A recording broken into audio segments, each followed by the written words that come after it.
Good morning, Doc. So, ito yung lab result ni Mr. Agar. So, based dyan, yung HbA1c niya is 10.2, which is significantly above the target range para sa mga diabetics. For fasting blood glucose levels naman, it also elevated at 220 mg per deciliter. And yung urine test shows positive events, which indicates na at risk si Mr. Andrade for diabetic ketoacidosis. And also, for electrolytes, it suggests dehydration. So, from my understanding, hindi well-controlled ang diabetes ni Mr. Andrade, which puts them at risk for serious complications. Is that right, Mr.? Yes, po. So, okay. Given the symptoms at lab results, kailangan natin i-consider kung bakit ang taas ng blood sugar ni Mr. Andrade. Kasi, based on his background, he has been on insulin for a year now na siguro. So, I'm guessing na may problema sa quality or effectiveness ng medication niya. No? Come in. Hello, good morning, Doc. Good morning. Good morning, Doc.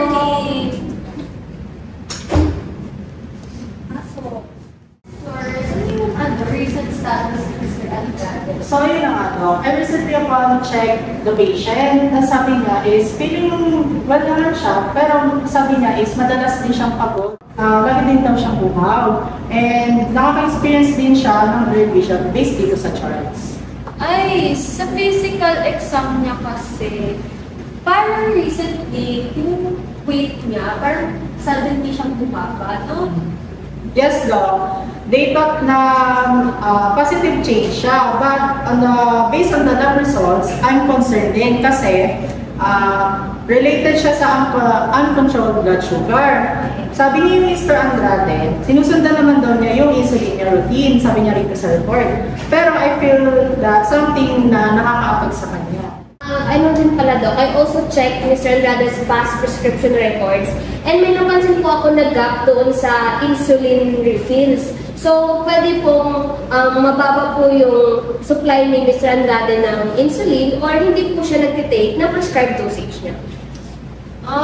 Ayun lang. So, we need to ask the patient kung nahihirapan ba siya sa pag-acquire ng insulin. No? Kasi, baka nag-ration siya ng insulin niya or hindi siya nagtitake sa regular schedule niya. No? So, kaya siguro mataas yung blood glucose levels niya. Kaya lang, ang problema kasi, parang wala siyang nabanggit about sa pag-ration ng insulin or irregular schedule ng insulin intake niya, no? Yes, Doc. Suggest ko rin naman na kinausap ko rin naman siya, nag-i-struggle din siya sa pag-acquire ng insulin. So sige, kung ganon, I'll talk to the patient, pero kausapin ko muna yung dietitian natin para sa patient. Sige po. Thank you, Doc. Thank you.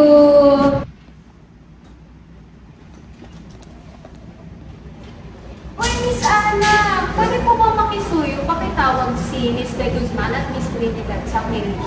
Sige po, Doc. Thank you. Pasok. Good morning, Doc. Kasama mo kami? Ay, yes, magkakakonsult sana ako sa inyo. So, good morning pala, Miss De Guzman.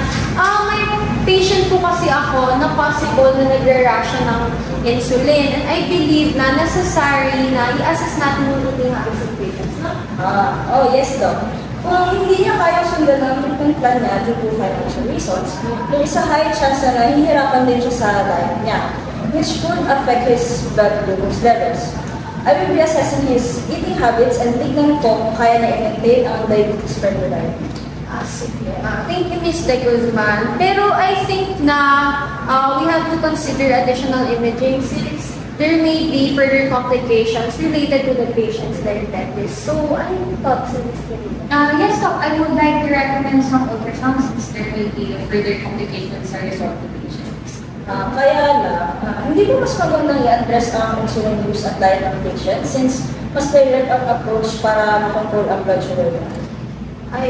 Sige, yes. For now, let's focus on understanding muna kung may financial barriers kasi Mr. Andrade. Kaya, ganun, hindi nga consistent yung pag-take niya ng insulin. So, thank you both for your insight. Papatawag ko lang kayo. Thank you. Thank you. Thank you.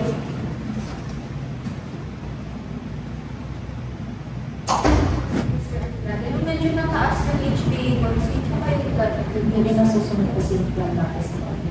Kaya bakit tayo ito sa service? Kaya kailan lang po. Although, at dito na po si Mr. Ana. Ay, sige po, pasok. Thank you, Miss Ana. Ay, po daw. Hello, Mr. Andra. Kamusta ka na? Okay naman po. Hey, that's good. However, so you recently reviewed your lab results. And based dito sa results, mataas ang blood sugar levels nyo. Medyo mataas yung HbA1c at blood glucose levels, which suggests na medyo hindi pa kontrolado yung levels nyo. So, pwede nyo po kami walk through sa daily routine nyo and paano po yung manage yung insulin po. Nagtitake naman po ako ng insulin. Tinatry ko mag-stick dun sa usual routine ko. And nagtitake po ako ng insulin kapag, kunwari after meal or kapag feel ko mataas yung blood sugar. Mahirap talaga mag-manage ng diabetes, lalo na sa schedule, sa stress, hindi talaga nasusundan yung plan natin for your insulin. Kaya hindi ka nakakakuha ng sapat na insulin para sa case mo ngayon. So, as ko lang po, nakaka-experience po kasi ng financial struggles po.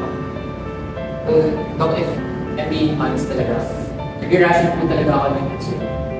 Kasi para mas tumagal sa akin yung medication ko. Kaya minsan nag-skip na lang po ako ng pag-take ng insulin. Kasi nahirapan talaga po ako mag-doctor.